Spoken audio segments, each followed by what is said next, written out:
하나님 말씀 민수기 9장 1절로 14절 구약성경 210쪽에 있습니다. 한 절씩 교독합니다.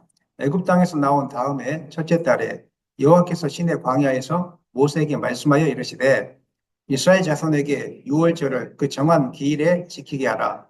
그 정한 기일 곧 이달 14째 날 해질 때 너희는 그것을 지키되 모든 율례와 그 모든 규례대로 지킬지니라.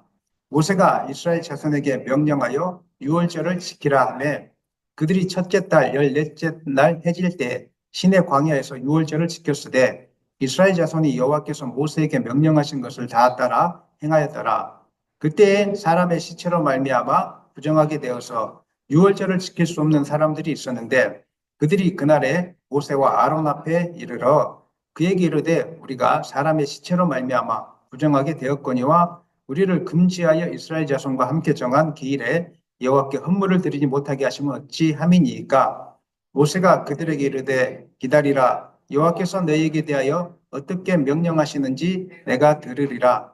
여호와께서 모세에게 말씀하여 이르시되 이스라엘 자손에게 말하여 이르라. 너희나 너희 후손 중에 시체로 말미암아 부정하게 되든지 먼 여행 중에 있다 할지라도 다 여호와 앞에 마땅히 유월절을 지키되 둘째 달 14째 날 해질 때 그것을 지켜서 어린 양의 무교봉과 쓴 나물을 아울러 먹을 것이요 아침까지 그것을 조금도 남겨두지 말며 그 뼈를 하나도 꺾지 말아서 유월절 모든 율례대로 지킬 것이니라. 그러나 사람이 정결하기도 하고 여행 중에도 있지 아니하면서 유월절을 지키지 아니하는 자는 그 백성 중에서 끊어지리니 이런 사람은 그 정한 기일에 여호와께 헌물을 드리지 아니하였은즉 그의 죄를 담당할지며 만일 타국인이 너희 중에 거류하여 여호와 앞에 유월절을 지키고자 하면 유월절 율례대로 그 규례를 따라서 행할지니 거류민에게나 본토인에게나 그 율례는 동일할 것이니라. 아멘.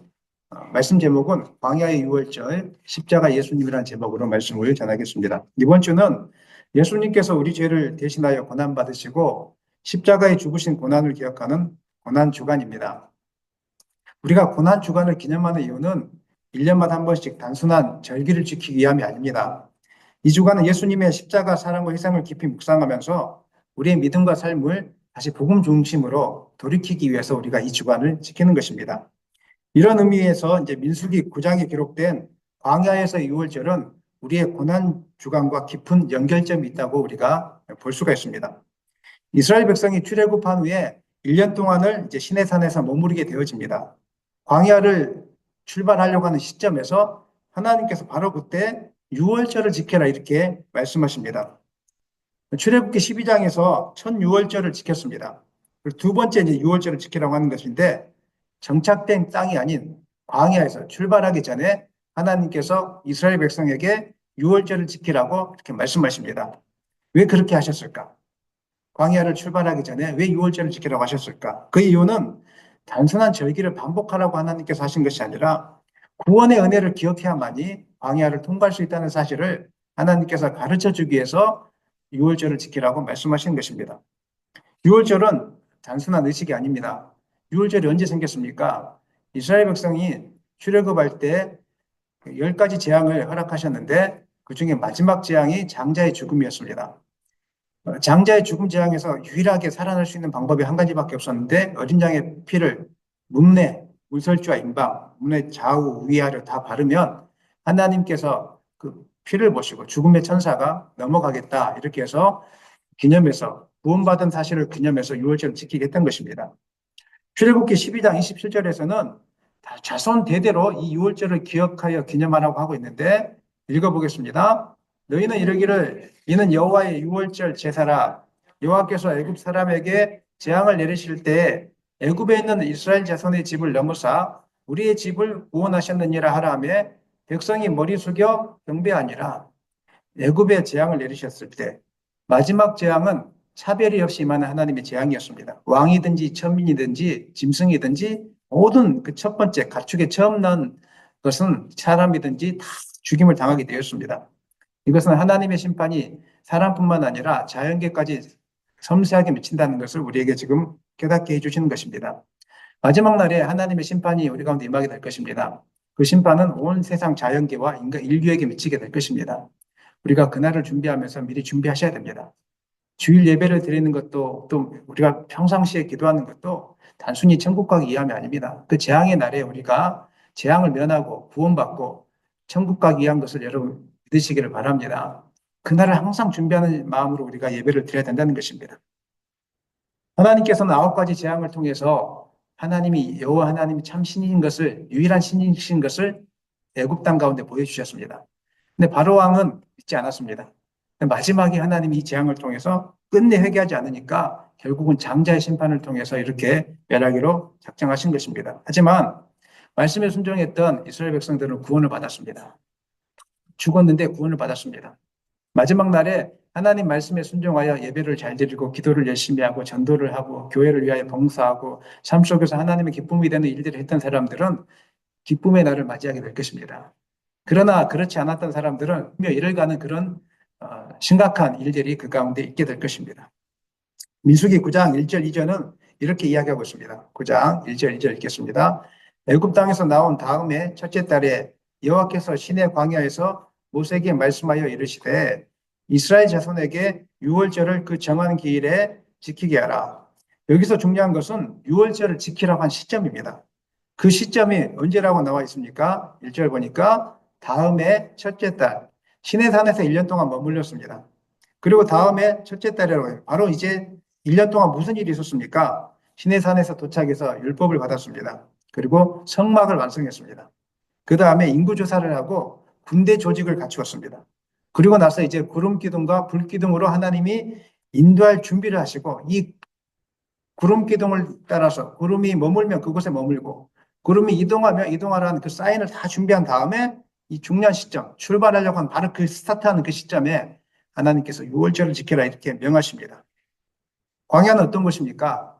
살기에 적합하지 않는 곳입니다. 물도 없고 음식도 없고 가야 될 방향도 불확실하고 아무것도 없는 곳입니다. 하나님께서 이스라엘 백성을 광야로 내모신 이유는 가나안 땅을 들어가기 위한 여정이기도 하지만 이스라엘 백성들을 성숙시켜서 여호와 하나님을 의지하게 만드는 그런 영적인 군대로 만들기 위해서 순종하는 백성으로 만들기 위해서 광야로 내몰아 주신 것입니다. 신명기 8장 2절 3절 읽어보겠습니다. 내 하나님 여호와께서 이 40년 동안에 내게 광야길을 걷게 하신 것을 기억하라. 이는 너를 낮추시며 너를 시험하사 내 마음이 어떠한지 그 명령을 지키는지 지키지 않는지 알려 하심이라. 너를 낮추시며 너를 줄이게 하시며 또 너도 알지 못하며 내 조상들도 알지 못하던 만나를 내게 먹이신 것은 사람이 떡으로만 사는 것이 아니요 여호와 입에서 나오는 모든 말씀으로 사는 줄을 내가 알게 하려 하심이니라. 광야는 고난의 장소이면서 동시에 훈련과 변화의 장소입니다. 청년들이 군대에 입소해서 이제 훈련을 많이 받습니다. 그때 완전히 바뀝니다. 어떻게 바뀌냐면 아닙니다 말 절대 못하게 합니다. 군대에 가면은 첫 번째가 무조건 순종입니다. 오른쪽으로 가야 됩니다. 아, 왜 그래요? 이러면 뭐야 하면서 이제 큰일 나는 것입니다. 그러면서 이제 군대에서 내라는 복종이라는 훈련을 하고 나면 군대를 제대하고 나면은 그곳에서 변화되고 성숙한 청년들은 부모님 말씀 조금 틀릴지라도 그냥 순종해 줍니다. 그리고 목사님 말씀이 조금 어설프고 틀릴지라도 성숙한 사람들은 그냥 순종해 주는 겁니다. 왜? 순종하는 훈련이 되어 있기 때문에. 근데 순종하지 않는 사람, 훈련이 되지 않는 사람들은 왜 그래요? 그럽니다. 왜 내가 그걸 해야 돼요? 왜 그거 안 하면 안 돼요? 귀찮은데요? 아직 훈련이 안 되기 때문에 복받을 준비가 안 된 것입니다. 하나님 우리에게 은혜 베푸시기를 원하시는 분이십니다. 복을 주시려고 광야라는 고난 속에 들어가서 고난 속에서 하나님 만나게 하고 가장 큰 것은 고난을 겪는 것으로 끝나는 것이 아니라 하나님만이 참 신이시구나. 그리고 하나님 말씀 따를 때 참 행복이 있구나. 오직 하나님 말씀에 순종해야 되겠구나. 이것을 훈련시키기 위해서 광야로 하나님께서 내모시는 것입니다. 그 속에서 우리는 인내는 연단을, 연단은 소망을 갖게 되는 그 훈련을 갖게 되는 것입니다. 오늘도 우리가 예수님을 믿고 구원받았지만 아직 영원한 천국에 도달하지 않았습니다. 영원한 천국에 도달하기 전까지 이 세상의 삶을 광야의 여정과 같다라고 우리가 할 수 있겠습니다. 광야는 조금 전에 말씀드렸지만 부족함의 장소입니다. 내일을 알 수 없는 두려움의 장소이기도 합니다. 하지만 어려움과 부족함 속에서 하나님만을 신뢰하는 것을 배우는 장소이기도 합니다. 더 나아가서 우리의 성품과 자아가 다듬어지는 장소가 바로 광야가 되는 것입니다. 그래서 환난 속에서 우리는 인내를 소유하게 되고, 인내가 깊어지면 어떤 고난도 두려워하지 않고 하나님 말씀에 정확하게 반응하고 하나님 말씀을 따라가고 그렇게 성숙한 인격으로 우리가 변화되게 되는 것입니다. 그리고 더 깊어지면은 이 땅에 소망을 두지 않고 하나님 나라의 소망을 두는 삶으로 바뀌게 되어집니다. 이 땅에서 무엇을 많이 얻지 못했다고 할지라도 걱정하지 않습니다. 나의 소망은 오직 하나님이 있기 때문에, 나는 천국이 있기 때문에 여러분 천국에 소망을 두시기를 소망합니다. 하나님께만 오직 소망을 두시기를 소망합니다. 광야는 힘듭니다. 한번 옆에 분에게 물어보십시오. 물어보진 마시고 살짝만 쳐다보십시오. 힘들지 않는 사람 없습니다. 다 힘듭니다. 목사님은 안 힘듭니까? 아니, 다 힘듭니다. 하루하루 살아가는 게 너무 힘들기도 합니다. 어떻게 이렇게 힘든 광야를 사람의 힘만으로는 결코 지나갈 수가 없습니다. 인간적인 노력만으로는 광야를 통과할 수가 없다는 것입니다. 광야를 통과하는 유일한 방법이 있습니다. 그것은 심판 가운데서도 우리를 구원하신 하나님의 은혜를 기억하는 것입니다. 수많은 심판 가운데서도 심판 가운데 내몰지 않으시고 우리를 구원하신 하나님의 은혜의 손길을 기억하는 것입니다. 그래서 광야로 첫 발을 내딛는 이 시기에 하나님께서는 이스라엘 가운데 유월절을 지키라고 하신 것입니다. 너 광야 그냥 갈 수 없어. 내가 너를 구속해준 그 사건을 기억해야 돼. 마지막 재앙만을 의미하겠습니까? 유월절이 그동안 홍해를 이끌어오면서 그동안 여러 가지 사건들을 통해서 하나님이 인도해 주신 그것들을 기억하라는 것이죠. 그래서 오늘도 하나님께서 십자가를 기억하라고 하는 이유는 광야를 살 때 너희 힘으로 못 살아. 광야는 너희 힘으로 사는 것이 아니야. 십자가에 달리신 예수님을 바라보고 구속받은 그 은혜를 가지고 우리가 살아갈 수 있다라고 가르쳐 주기 위해서 오늘 유월절을 지키라, 고난주간을 지키라 이렇게 말씀하고 있는 것입니다. 물론 오늘 우리는 더 이상 유월절을 지킬 필요는 없습니다. 왜냐하면 유월절은 장차 오실 예수님을 대표하는 그림자였고 예수님께서 십자가에서 죽으심으로 유월절의 의미를 완전히 이루셨기 때문에 더 이상 우리는 유월절을 지킬 필요가 없습니다. 고린도전서 5장 7절 말씀 읽겠습니다. 우리의 유월절 양 곧 그리스도께서 희생되셨느니라. 예수님은 유월절 어린 양처럼 유월절 절기 기간에 십자가에 못 박히셨습니다. 이는 바로 예수님이 유월절의 실체라는 것을 보여준 완전한 증거인 것입니다. 구약의 유월절 양은 반복해서 드려졌지만 예수님의 희생은 단번에 드려지심으로 말미암아 이제 완전한 속죄를 이루었습니다. 그렇기 때문에 유월절 제사가 필요 있다는 것입니까? 없다는 것입니까? 더 이상 우리에게 필요하지 않습니다. 그런데 오늘날 일부 이단들은 이 구약의 유월절을 지켜야 된다고 하는 이단들이 있습니다. 성경에 나와 있으니까 지켜야 된다고. 성경에 나와 있으니까 초막절을 지키고 무교절을 지키고 유월절을 지켜야 된다 이렇게 말하는 사람들이 있습니다. 그리고 구약의 그 맥추절의 의미를 지금 우리가 지키는 맥추절과 의미의 면에서는 같을지 모르겠지만 그 맥추절과 우리 맥추절은 다르거든요. 그런데 구약의 맥추절을 가지고 와서 또 신약의 맥추절을 꼭 지켜야 된다 이렇게 하시는 분들이 있습니다. 이건 잘못된 것입니다. 우리가 지키는 맥추절은 보리추수를 이야기하는 것이고 구약의 맥추절은 밀추수를 이야기하는 것입니다. 감사로 드리라는 것인데 그런데 구약에서 맥추절을 지키라 했기 때문에 오늘 우리도 꼭 맥추절을 지키지 않으면 안 된다 이렇게 말하는 것은 잘못된 신앙의 접근입니다. 그 무교절, 초막절, 뭐 그런 맥추절 이렇게 지키지 않아도 되는 것입니다. 단지 우리는 내 주를 감사하면 되는 것입니다. 1년에 한 번씩 추수감사절을 지키는 이유는 그래도 감사절기를 지켜서 우리가 하나님께 감사하는 어떤 행위를 하나님의 은혜를 기억하는 행위로서 우리가 나가는 것이지 율법에 나와 있기 때문에 반드시 지켜야 된다 이런 의미로 지키는 것은 아닙니다. 그렇다면 우리가 다시 예수님이 오기 전의 시대로 돌아가는 것입니다. 성경을 알 때 말씀을 지킬 때 말씀에서 지키라고 했다고 해서 그렇게 지켜버리면 안 됩니다. 그 의미를 알아야 되는 것입니다. 안식일을 지키라고 했다고 해서 토요일 안식일을 안식교 이렇게 나가버리면 큰일 나는 것입니다. 우리는 예수님이 부활하신 그 부활 날을 기념하는 것입니다. 그래서 초대교회부터는 안식일을 지키지 않았고 무슨 날을 지켰습니까? 주일을 지켰습니다. 그래서 십계명에 안식일을 지키라고 했으니까 보라고 안식일을 지키라고 하지 않았냐 이렇게 문자적으로 접근하면 아주 위험한 사상으로 빠지는 것입니다. 성경을 잘 알 필요 있고 중요한 것은 의미가 무엇이냐 이 의미가 현재 우리가 어떻게 적용될 것이냐를 살펴보는 것이 중요한 것입니다. 그럼으로써 결론적으로 6월절은 우리가 더 이상 지킬 필요가 있다 없다? 없습니다. 하지만 이스라엘 백성들이 광야에서 유월절을 지켜야 됐던 이유는 무엇 때문이라고요? 하나님의 은혜로만 광야를 통과할 수 있기 때문에. 우리는 유월절을 지키지 않지만 고난주간을 기념하는 이유는 무엇 때문이라고요? 우리를 구속하신 하나님의 은혜를 기억해야만이 광야를 통과할 수 있기 때문에 그런 것입니다. 세상은 힘듭니다. 어렵습니다. 하지만 우리를 구속하신 그 하나님의 사랑을 생각해 보십시오. 그럼 우리는 광야를 통과할 수 있게 되는 것입니다. 하나님께서 베푸신 은혜를 기억하지 않으면 우리는 금세 상황에 따라 마음이 흔들리게 됩니다. 아무리 어제 큰 은혜를 경험했다고 할지라도 오늘 그 하나님의 은혜를 기억하지 못하면 또 쉽게 넘어지는 것입니다. 우리 그렇지 않습니까? 지난주에 큰 은혜 받았지만 일주일 지나고 나면 은혜를 기억하지 못하면 오늘 오면 또 시무룩하게 오고 우리가 이 모습이 이렇다는 것입니다. 근데 이건 잘못된 모습이 아닙니다. 누구든지 그러합니다. 육신을 입고 있는 사람들은. 믿음의 사람 엘리야도 마찬가지였습니다. 갈멜산에서 바알 선지자 450명을 상대로 하나님의 큰 능력을 체험했습니다. 하지만 그 직후 이세벨의 위협 앞에서 깊은 영적 침체에 빠지고 말았습니다. 신약에서 엘리야라 불리는 세례 요한, 처음에는 예수님을 바라보면서 세상죄를 지고 가는 하나님의 어린 양이라고 너무 기뻐하고 좋아했습니다. 그리고 자기의 제자들이 예수님께로 가는 것조차도 뭐 상관하지 않았습니다. 어린 양이 오셨으니까 너무 기뻐하고 좋아했습니다. 근데 자신이 이제 핍박을 받고 감옥에 갇히니까 제자들을 보내서 자신의 제자들을 예수님께 보내서 뭐라고 물어보냐면 오실 그이가 당신이 맞습니까? 이렇게 물어봅니다. 우리의 모습 아닙니까? 하나님 진짜 계십니까? 하나님 진짜 계신 거 맞아요? 다 그래. 육신을 입고 있는 사람들은 그게 정상이에요. 제가 아니 목사님인데 어떻게 믿음이 없으세요? 아니에요. 믿음이 없어지는 거 정상이에요. 정상하게 믿어요.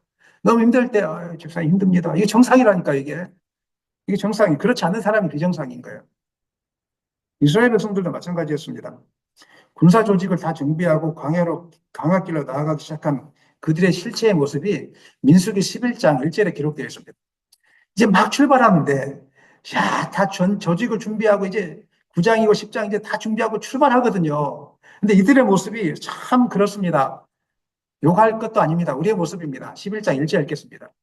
여호와께서 들으시기에 백성이 악한 말로 원망하며 여호와께서 들으시고 진노하사 여호와의 불을 그들 중에 붙여서 진영 끝을 사르게 하시매 이제 정비하고 이제 막 출발하는데 어떻게 됐습니까? 악한 말로 원망했답니다. 이 악한 말이라는 것은 단순히 투정이나 불평이 아니라 하나님을 향한 불신과 반역에 가까운 말을 하는 것입니다.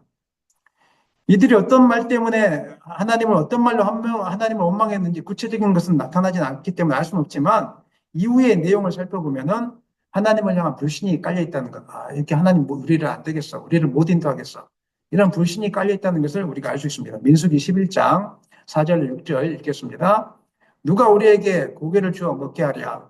우리가 애굽에 있을 때에는 값없이 생선과 오이와 참외와 부추와 파와 마늘들을 먹은 것이 생각나거늘 이제는 우리의 기력이 다하여 이 만나 외에는 보이는 것이 아무것도 없도다 하니 그들은 하나님을 따르는 길이 평탄할 거라고 생각했던 것 같습니다.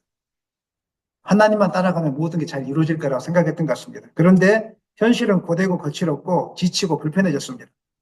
그러자 왜 우리를 이런 길로 인도하시냐? 이게 무슨 구원이냐? 이런 식의 하나님을 향한 불평이 쏟아지게 된 것입니다. 우리 속담에 이런 속담이 있습니다. 물에 빠진 사람을 건져놨더니 내 보따리 내놓으라. 들어보셨습니까? 은혜를 잊어버린 백성은 늘 은혜에 대해서 감사하지 않고 오히려 더 큰 욕심을 가지고 불평하기 시작합니다. 기억은 믿음의 뿌리라는 말이 있습니다. 하나님의 은혜를 기억하는 자만이 불확실한 현실 속에서도 우리가 소망과 인내로 이 땅을 헤쳐나갈 수 있는 것입니다. 내가 왜 이 광야에 서 있는가? 왜 나에게만 이런 불행이 반복되는가? 이런 질문 앞에서 하나님이 나를 구원하셨고 여전히 나를 선한 길로 인도하신다. 이 진리를 기억하시기를 소망합니다. 저는 여러분들이 이 4절 말씀 누가 우리에게 고기를 주어 먹게 하랴 이 질문에 여호와 하나님이 이렇게 대답할 수 있기를 소망합니다. 누가 우리를 광야 길로 인도하셨느냐? 누가 인도하셨습니까? 여호와 하나님이 이렇게 대답할 수 있기를 소망합니다. 지금 힘들지만 우리가 소망이 되는 이유는 누가 계시기 때문입니까? 여호와 하나님이 우리와 함께 계시기 때문인 것을 믿음으로 고백할 수 있기를 소망합니다. 이 믿음이 있다면 이런 하나님의 은혜를 기억할 수 있다면 우리는 힘든 광야를 헤쳐나갈 수 있게 될 것입니다. 하나님의 은혜를 기억할 때 감사가 나옵니다. 하나님의 은혜를 기억할 때 감사가 나오고 감사가 되어질 때 우리의 영혼이 더 강건해지는 것입니다. 광야는 우리의 삶을 지치게 하는 것은 분명합니다.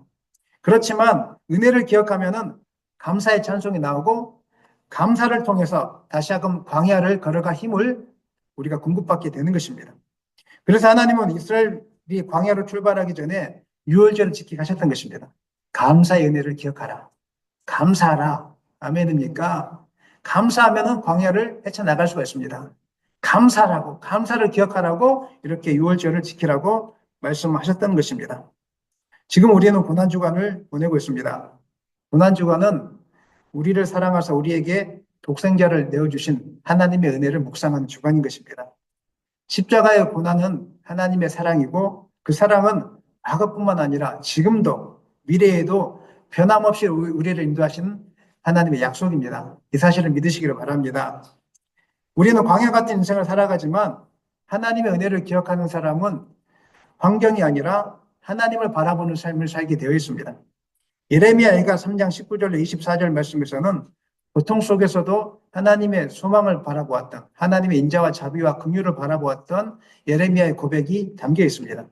예레미야가 3장 19절 24절 한 절씩 읽겠습니다. 내 고초와 재난 곧 습과 담즙을 기억하소서. 내 마음이 그것을 기억하고 내가 낙심이 되오나 이것을 내가 내 마음에 담아두었더니 그것이 오히려 나의 소망이 되었사오면 여호와의 인자와 긍휼이 무궁하심으로 우리가 진멸되지 아니함이니이다. 이것들이 아침마다 새로우니 주의 성실하심이 크시도소이다. 내 심령에 이르기를 여호와는 나의 기업이시니 그러므로 내가 그를 바라리라 하도다. 주전 586년에 바벨론에 의해서 예루살렘이 완전히 멸망을 당하게 되었습니다. 성전은 불타고 왕족과 귀족들은 포로로 잡혀갔고 백성들은 굶주림과 전염병과 도탄에 빠졌습니다. 예레미야는 이 비극을 직접 현장에서 눈으로 목격했습니다. 그것을 눈물로 기록한 성경이 바로 예레미야 애가입니다. 눈물로 기록했습니다. 애가에서 예레미야는 고난 가운데 낙심이 있는 것은 당연하지만 절망 속에서 하나님의 성품을 떠올리면서 희망을 갖게 되는 노래를 짓기 시작한 것입니다. 그것이 오늘 읽었던 지금 본문입니다. 22절 말씀에서 이렇게 이야기합니다. 여호와의 인자와 긍휼이 무궁하심으로 우리가 진멸되지 아니함이니이다. 인자와 긍휼이 무궁하다는 것은 하나님의 사랑이 변함이 없으시다 이런 뜻입니다. 그리고 이스라엘을 향한 심판 가운데서도 이스라엘을 향한 하나님의 자비가 끊이지 않다는 이야기를 하고 있는 것입니다. 그리고 하나님만이 유일한 의지가 되기 때문에 모든 것을 잃어버린 상황 속에서도 하나님만을 한 분만으로 만족하고 의지하겠다는 고백을 지금 예레미야 선지자가 이렇게 하나님께 고백드리고 있는 것입니다. 오늘도 마찬가지입니다. 경제적인 고통, 불안정한 사회, 건강의 위기, 관계의 상처로 인해서 우리 모두가 낙심하고 있습니다. 이런 상황 속에서 낙심하는 사람들을 위해서 너 잘못됐다라고 우리가 함부로 말할 수 없습니다. 제가 조금 전에 말씀드렸지만 낙심은 지극히 정상적인 감정이고 낙심은 그냥 당연한 것입니다. 당연한 현실이에요. 힘든 상황 속에서 낙심하지 말라. 그것이 무슨 위로가 됩니까? 낙심하지 말라 그런다고 낙심이 안 됩니까? 낙심은 낙심인 것이죠. 그렇죠. 은혜가 되죠. 이 말이. 낙심은 낙심이에요. 그러나 우리는 무너진 현실보다 무너지지 않는 하나님의 자비와 성실하심을 바라봐야 될 줄을 믿습니다. 우리가 감당해야 될 죄와 사망의 심판을 대신 져주신 십자가의 그 사랑을 우리가 항상 기억해야 됩니다. 우리는 죽어 마땅했는데 하나님의 긍휼과 사랑으로 십자가 위에서 우리 죄를 감당하시고 우리를 건져주셨습니다. 그렇다면 어떤 환난과 시련이 있을지라도 하나님 우리를 돌봐주지 않으시겠습니까? 다 그것까지 해주셨는데 생명까지 내어주셨는데 내가 광야길을 갈 때 몸이 아플 때 사업이 망가질 때 인간관계가 깨어질 때 자녀들이 내 뜻대로 안 살아줄 때 내 모든 낙심이 찾아올 때 그럴지라도 하나님 나를 내버려 두시겠습니까? 내버려 두지 않습니다.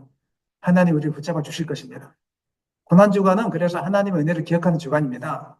우리가 슬퍼하면서 우는 주간이 아니라 하나님의 은혜, 나를 사랑하시는 하나님의 사랑을 기억하면서 하나님 잘 믿어야 되겠구나.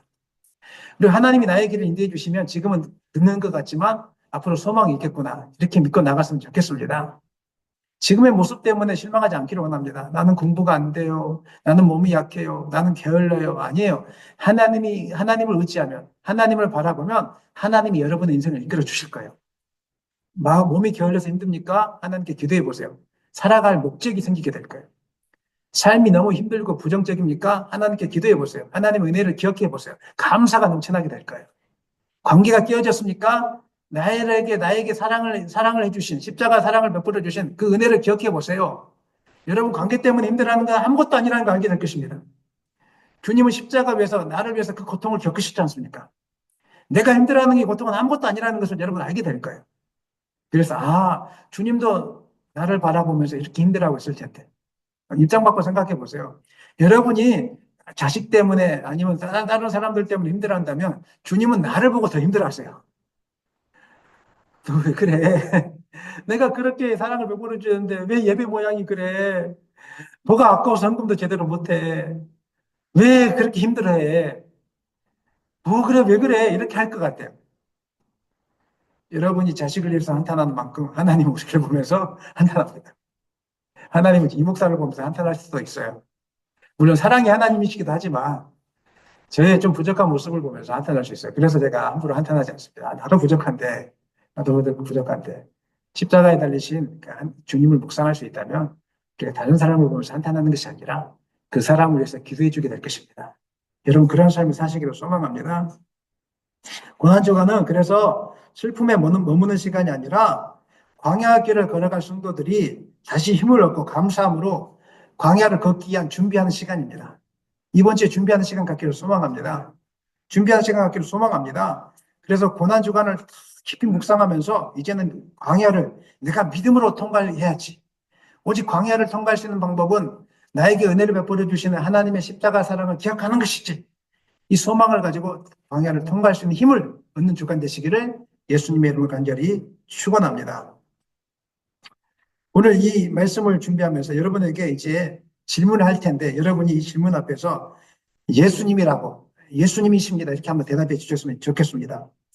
여러분, 지난날에 광야와 같은 삶을 되돌아볼 때 고난 속에서 우리를 안아주셨던 분이 누구십니까? 예수님이시죠. 깊은 낙심 속에서 우리를 세워주셨던 분은 누구십니까? 예수님이십니다. 그러면 앞으로 만날 광야와 같은 삶 속에서 우리를 붙들어 주시고 세우실 분은 누구십니까? 예수님이십니다. 힘들 때 누구만 바라봐야 되겠습니까? 예수님이십니다.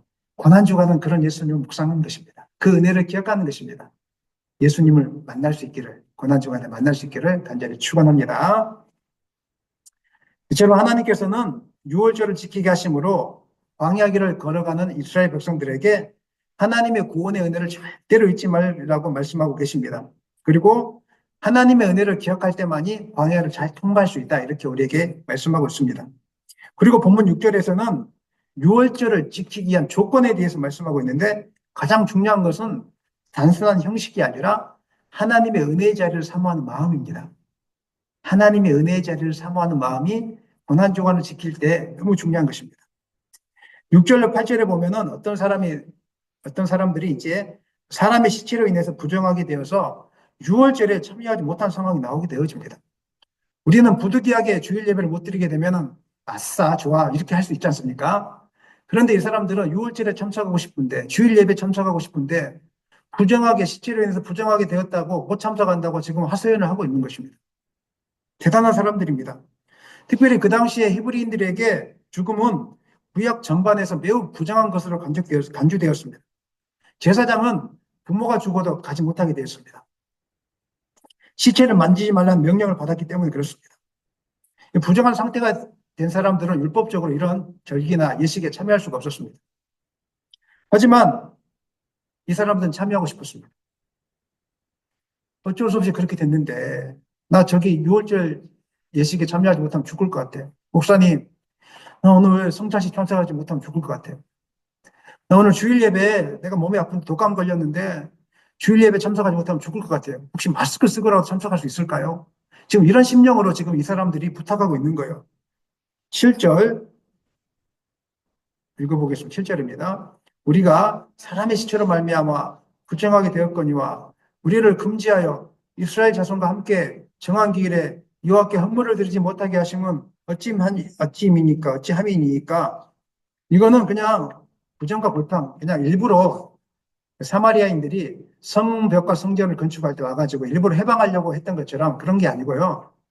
진짜로 지키고 싶은데, 지키고 싶어서 그동안 참 열심히 살아왔는데, 한순간에 이렇게 부정적으로 시체를 좀 만지게 되어졌고, 이런 상황인데, 어떻게 하면 좋습니까? 라고 지금 탄원을 드리고 있는 것입니다. 왜 은혜의 자리에 참석하고 싶은데 허락하지 않습니까? 간절함이 지금 담겨 있는 것입니다.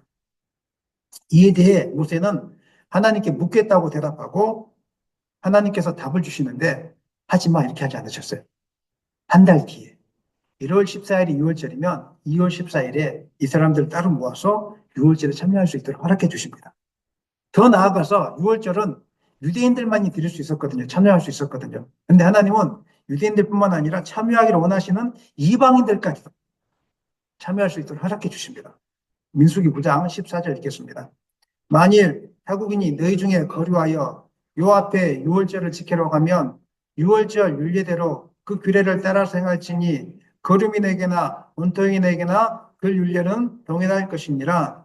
이 말씀은 복음의 예표입니다. 하나님의 구원과 은혜는 민족이나 혈통에 제한되지 않고 간절히 사모한 모든 자에게 열려 있다는 것입니다. 우리는 신약에 와서만 이방인들에게 복음이 열려 있다고 생각했는데 민수기 광야를 출발한 이 시점에도 이방인에게도 구원의 길이 열려 있다는 것을 충분히 볼 수 있습니다. 여호수아를 보면은 라합이 구원을 받지 않습니까? 이런 것들이 이미 구약 때부터 존재했다는 것을 우리가 지금 알게 되는 것입니다. 하지만 동시에 경고도 주어지는 것입니다. 민수기 9장 13절 읽겠습니다. 그러나 사람이 정결하기도 하고 여행 중에도 있지 아니하면서 유월절을 지키지 않는 자는 그 백성 중에서 끊어지느니 무섭습니다.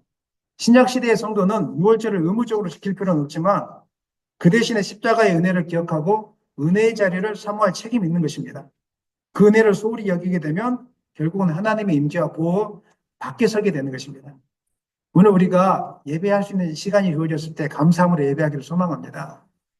이방인들이 유월절을 참여하고 했던 것처럼 시체를 만져서 부정하게 된 사람들이 은혜 속에서 은혜를 기억하고 은혜를 참여하고 싶었던 것처럼 오늘 모든 예배가 우리 주중에 드리는 모든 예배뿐만 아니라 우리 주일 예배 모두가 그냥 아파도 오고 싶어하고 힘들어도 오고 싶어하고 직장 나가도 참여할 수 없을까요? 하고 싶어하고 목사님 제가 오늘 직장 갔다 왔는데 저녁에 우리 가족만 따로 예배 드릴 수 없나요? 좀 해주세요. 아니 목사님 새벽에 좀 대신 해줄 수 없나요? 저 100% 오케이 합니다. 200% 500% 오케이 합니다. 충분히 한 명을 위해서도 예배 드릴 수 있습니다. 목사님 제가 오늘 출근하기 전에 새벽에 5시에 예배 드리고 싶습니다. 예, 하겠습니다. 갔다 와서 목사님 저희 오늘 예배를 못 드렸는데 저는 8시에 예배 드리고 싶습니다. 제가 해드릴 수 있습니다. 하나님 오늘 우리가 그런 예배 마음을 갖기를 원하고 있습니다. 고난중환을 통해서 이런 예배의 자세를 우리가 회복하고 있기를 원하는 것입니다. 사랑하는 여러분, 예수님을 통해서 구원받는 것이 큰 은혜입니다. 구원받은 사람이 가져야 될 마음은 그 은혜의 자리를 사모하는 것입니다. 은혜의 자리를 기억하는 것입니다. 은혜의 자리에 나오지 못하면 광야를 못 지나갑니다. 은혜 자리 속에서 예수님의 사랑을 기억하고 은혜를 기억해야 광야를 통과할 수 있는 것입니다. 오늘 광야의 유월절 십자가 예수님 이 제목의 말씀을 따라서 내가 지금 힘들어하는 이유는 십자가의 그 은혜를 잊어버리고 있기 때문이구나. 내가 원망이 나오는 이유는 십자가의 은혜를 잊어버리고 있기 때문이구나. 은혜를 기억함으로 광야를 잘 통과했으면 좋겠습니다. 말씀 마무리하겠습니다. 사랑하는 여러분, 은혜의 자리를 사모하십시오. 십자가의 사랑과 은혜를 기억하십시오. 이 은혜를 기억해야만이 광야를 통과할 수 있기 때문입니다. 하나님 오늘 은혜의 자리로 초대하고 있습니다. 은혜의 자리로 초대하고 있습니다. 날마다 은혜 자리를 사모하심으로 또 은혜 안에 거함으로 감사함으로 광야를 통과할 수 있는 여러분 되시기를 예수님의 이름으로 간절히 축원합니다.